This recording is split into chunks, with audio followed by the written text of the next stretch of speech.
Alors, je vais commencer par une blague parce que je suis un peu stressée. J'espère qu'il n'y a pas de Belges dans la salle. C'est moi, mais c'est pas grave. Est-ce que vous savez comment on détruit un bateau belge? En le mettant à l'eau, tout simplement. Maintenant, est-ce que vous savez comment on détruit un vêtement? En le mettant. Alors, le constat aujourd'hui, c'est que vous achetez un vêtement, vous le lavez 2 fois, et il ne ressemble plus au vêtement que vous avez acheté initialement prévu. Ça, c'est de l'obsolescence programmée et c'est la faute du fast fashion. Alors, le fast fashion, c'est une réactivité maximale de l'industrie de la mode et du textile aux tendances. Alors, ça peut être de la tendance météo ou de la tendance purement fashion. Kendall Jenner sort de l'aéroport avec un petit blouson léopard. 10 jours plus tard, dans les boutiques, vous avez la panoplie Kendall Jenner à prix très attractif. Vous ne la connaissez pas, c'est normal. Les grands acteurs de fast fashion, c'est Zara, H&M, Mango, Primark. Et pour proposer des prix toujours plus attractifs, ils sont obligés de serrer les coûts de production. Alors les conséquences de ça, c'est des conditions de travail inhumaines et abominables au tiers-monde, des catastrophes humanitaires, la pollution de la planète, et en plus le consommateur, il se fait arnaquer. Alors, je vous présente Maria, la styliste de notre binôme. On s'est rencontrés et on était tout à fait d'accord sur cette analyse. Et donc, on avait 2 profils complémentaires. Donc, moi, je m'appelle Cyrielle et je suis une spécialiste du marketing et des relations publiques. Et sur cette photo, vous voyez que j'adore mon métier. Alors, de cette rencontre est née une idée, la naissance d'une marque de vêtements, donc du M Project. Ce n'est pas le nom définitif, mais c'est le nom pour l'instant du projet. Et on a réfléchi sur les valeurs que cette marque de vêtements devait respecter. Donc elle doit respecter l'environnement, le travailleur, tout l'aspect social, et surtout évidemment le consommateur. Alors l'atout numéro 1 qu'on a identifié dans ce projet, c'est que nous vivons en France, ce magnifique pays, qui est le pays de la mode et du savoir-faire d'excellence. Mais la France, pour commencer, les recherches, c'était vaste. Alors on a réduit nos recherches sur les Pyrénées. Et puis on est revenu l'atout numéro 2, c'est de vivre en Occitanie, région Midi-Pyrénées, je suis encore à l'ancienne. Et tout simplement parce qu'elle est championne de production en fibres textiles, enfin en fibres naturelles. Et ça, c'est grâce au mouton. C'est le mouton produit de la laine, et donc ça nous fait des vêtements en laine très chauds pour l'hiver. Voilà, nous avons notre collection hiver. Donc il fallait qu'on continue, du coup, trouver d'autres tissus. Donc on s'est penché sur le cuir de poisson, le cuir d'ananas, le chanvre, et puis on a trouvé la pépite, le fournisseur local qui récupère le vieux jean, qui est froid, qui repasse dans la machine à tisser. Et ça s'inscrit dans l'économie circulaire, ça préserve la planète, et ça, j'achète. Alors, sur le marché de la mode éthique, les grandes marques et les consommateurs se renvoient un petit peu la balle. Les grandes marques disent que le marché n'est pas encore mûr. En même temps, les consommateurs ils disent regardez ce que vous nous proposez, franchement, c'est pas terrible. Alors, du coup, évidemment, la grande ligne du M Project s'est dessinée. Nous voulons proposer des vêtements chics, citadins, haut de gamme, des indispensables d'une garde-robe sur lesquels voilà, on est toujours, c'est-à-dire des tailleurs, les petites robes noires, des costumes, et surtout des tenues que vous pouvez porter en toutes circonstances. Le fast fashion vous promet aujourd'hui d'être tendance. Nous, ce qu'on vous promet chez M Project, c'est d'être mis en valeur grâce à des vêtements parfaitement taillés. On sait aujourd'hui que 90% de l'industrie de la mode, regardez le chrono, je suis dans les mains, 90% de la mode française, made in France, part à l'étranger. Mais avant d'avoir aussi grand, puisqu'on n'a pas encore sorti notre collection, si vous avez aimé le Project et que vous aussi vous êtes dit « et ça, j'achète », likez notre page Facebook.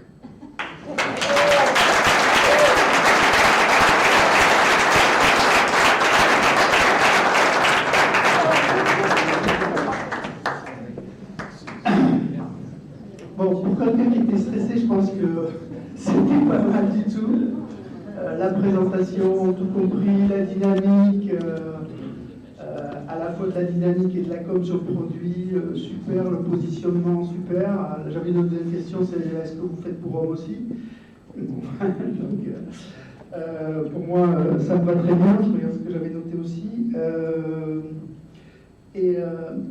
effectivement, la demande du consommateur, c'est dans la tendance, et je pense que de plus en plus, le marché est en train de se retourner. La question, c'est à quelle vitesse il va se retourner. Mais je pense qu'il y a quand même une tendance vraiment très importante. Bon, les grands, ils n'y vont pas, parce qu'effectivement, ils attendent de savoir si on peut faire de l'argent dessus pour y aller, mais il y a du coup, là aussi, j'ai été un peu spoilé, puisque là aussi, on s'était vu, et vous avez pitché, même si c'était 10 minutes, je ne découvrais pas totalement, mais bon, là, j'ai bien compris. Ce que je n'ai pas compris, en revanche, c'est où en était l'entreprise. Comment dirais-je, à quel niveau, à quel moment, enfin, où elle en est dans sa maturité, qu'est-ce que vous cherchez. Est-ce que vous ne parlez pas de... On ne sait pas si vous cherchez de l'argent, si vous cherchez des partenaires, si vous cherchez des relais de communication. Ça, je suis un peu... Vraiment, je restais sec là-dessus. J'ai bien compris le positionnement, mais le reste, so what. Où on va, comment, avec qui je ne sais pas quoi dire. Alors aujourd'hui, notre collection, elle est en cours de création, tout simplement. Donc c'est vrai que notre styliste a le cœur de faire les choses bien, et c'est un tout petit peu long. Donc aujourd'hui, moi, sur la partie marketing, j'essaie de fédérer un maximum de personnes qui seraient potentiellement intéressées par des potentiels clients, tout simplement, pour que le jour où la collection sera prête, on puisse communiquer de façon très efficace. Donc certainement, là aujourd'hui, je ne l'ai pas précisé, mais N-Project, ce n'est pas le nom définitif, puisqu'on est, la marque est en train d'être déposée à l'INPI, donc on attend la validation. Et tout simplement, le lancement sera certainement prévu pour septembre, et à ce moment-là, on lancera une campagne de financement participatif, puisque ça, nous pouvons aujourd'hui le fabriquer nous-mêmes. C'est-à-dire, on récupère la laine, on l'envoie à la filature chez le tisserand, et on récupère le boulot. Donc il faudrait un peu... Et ça, j'en ai pas parlé, parce que comme c'est pas immédiat, voilà, j'ai préféré ne pas... Pourquoi pas à l'avance de phase, de lancer la campagne à l'avance de phase, même si le produit et la collection n'est pas prête? C'est-à-dire que moi, je me positionne à la place du consommateur, je me dis, j'ai quand même envie de voir quelles sont les créations qui pourraient se faire. Bon, c'est voilà. Le projet a débuté officiellement début février, donc voilà. On sent, bravo pour le pitch déjà, parce que c'est vrai que on est bien emmené en fait, hein, donc on se promène avec vous, il y a des boutons sympas, tout ça,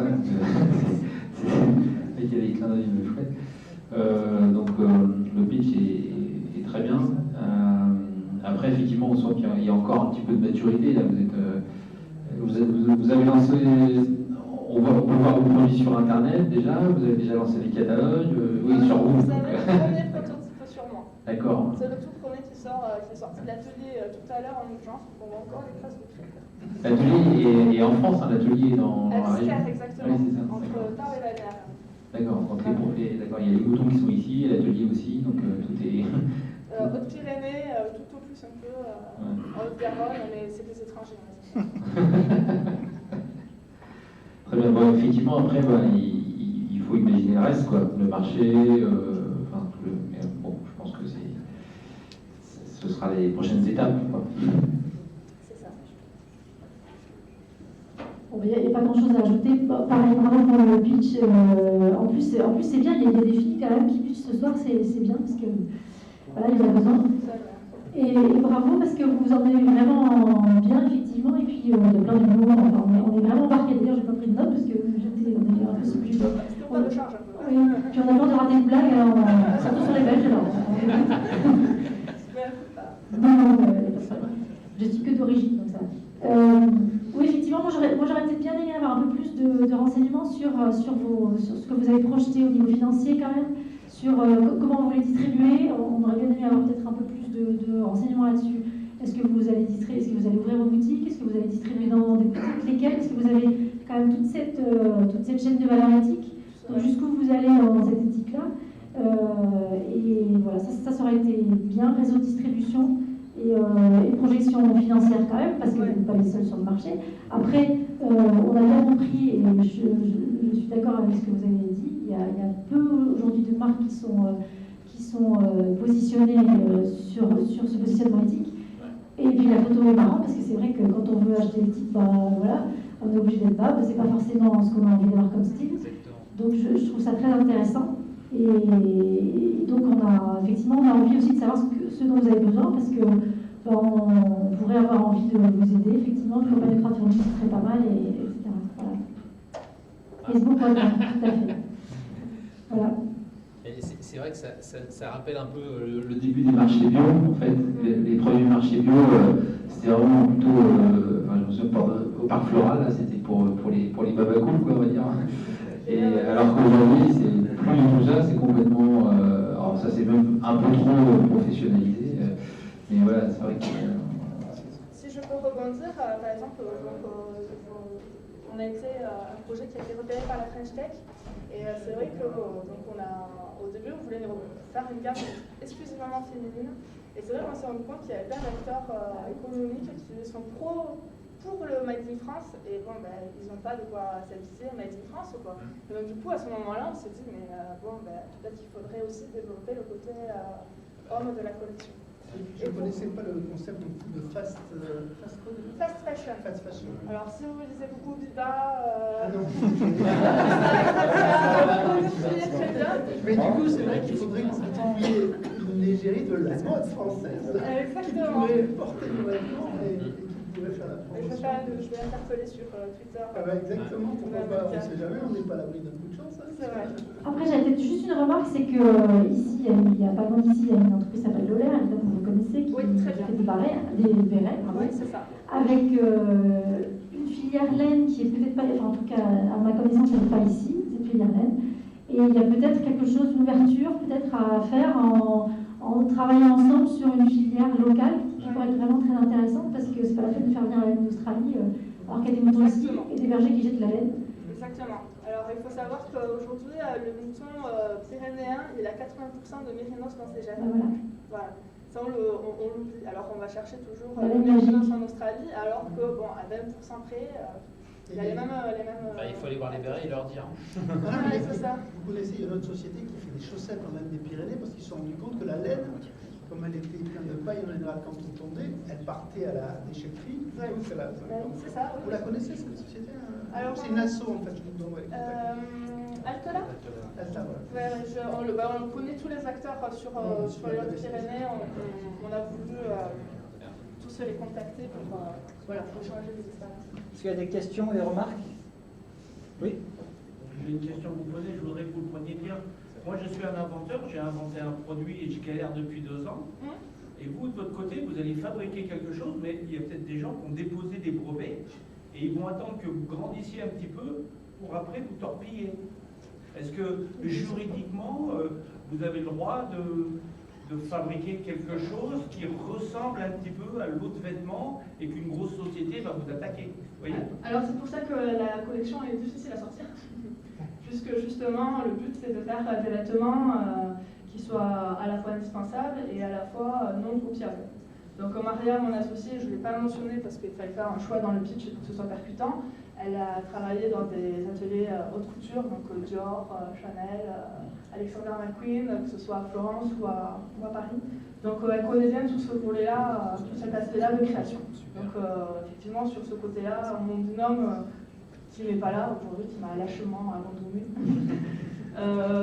est capable de gérer cette problématique-là.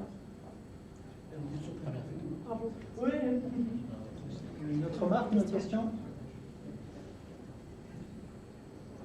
Alors peut-être que c'est peut-être le moment, comme je suis la dernière, de faire les remerciements. Donc à Étienne qui nous supporte tout au long du projet, à Michel qui nous a fait une super animation pitch, qui nous a motivés parce qu'on n'avait pas envie de participer, puis on est sorti, et là on s'est dit bon allez on va le faire. La Mêlée à Dour, évidemment qui a organisé ça, French Tech, et puis Soapi qui est notre sponsor mécène numéro 1 puisqu'il nous loge gratuitement dans ses bureaux. Donc il prend les entrepreneurs SDF en charge. Voilà.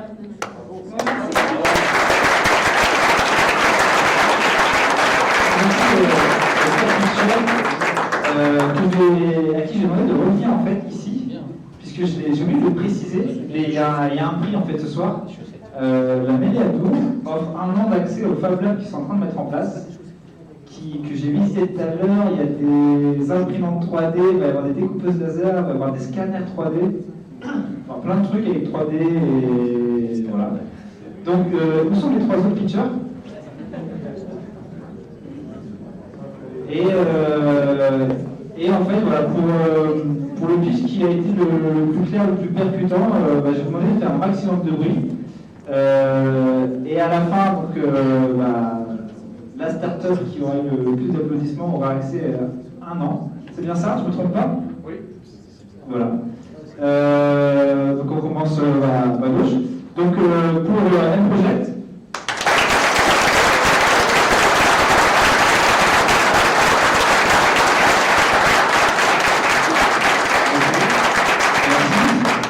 Pour le projet Wazep.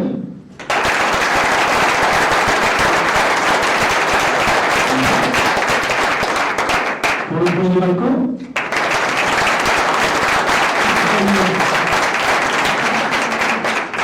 C'est serré, c'est serré. Pour le projet HMT.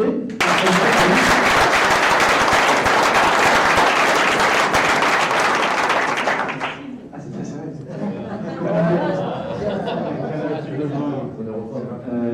Et puis je pense qu'il y a eu un peu plus d'applaudissements. Du coup, on peut les applaudir tous les 4.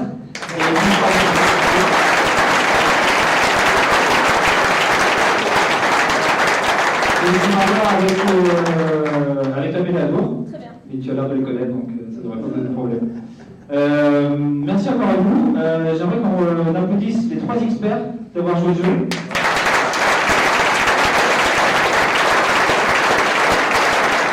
J'espère que vous avez quelques éléments pour vos pitchs pour que demain, si vous devez repasser, ça cartonne. Merci encore à vous. Merci à la Méladour et à Crescendo de nous accueillir.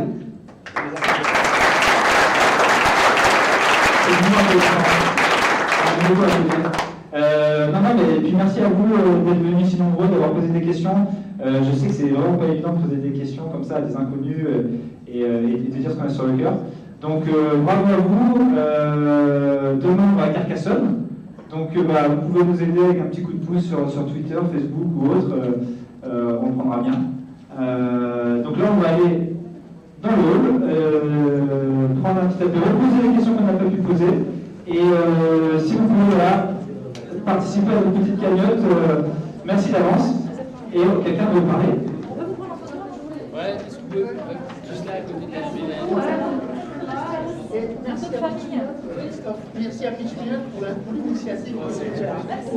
Juste un dernier mot, je voudrais remercier aussi Vital, donc un jeune start-upper local qui n'a pas pitché ce soir, qui, pour celles et ceux qui ne boivent pas d'alcool ou qui veulent goûter les produits, donc jus de fruits et légumes naturels qui sont en dégustation dans le hall.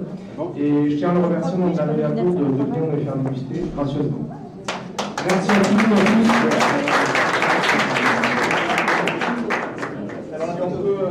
La tradition en la mêlée, c'est comme on va rentrer en mêlée, Léo. Les experts. Les experts. Qui est-ce qui nous prend?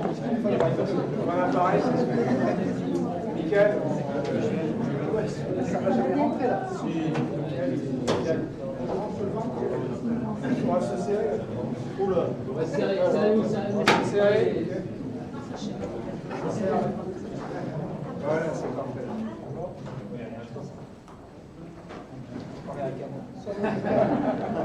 C'est bon alors.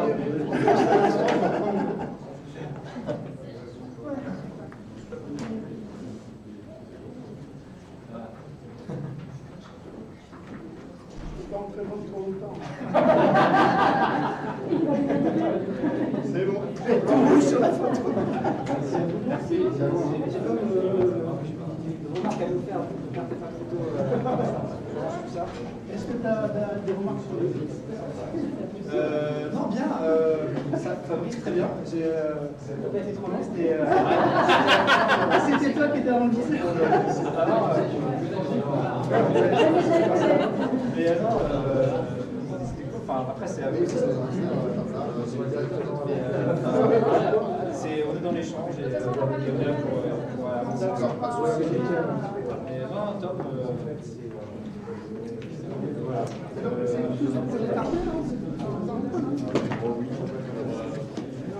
J'arrive. T'as pas grand chose à faire. Surtout que c'est au début, le contexte, c'est quand même des pathologies, comment tu appelles ça, musculo. Donc après, bon, c'est vrai que je suis obligé de faire les smileys là-dessus. Vous avez déjà développé, vous avez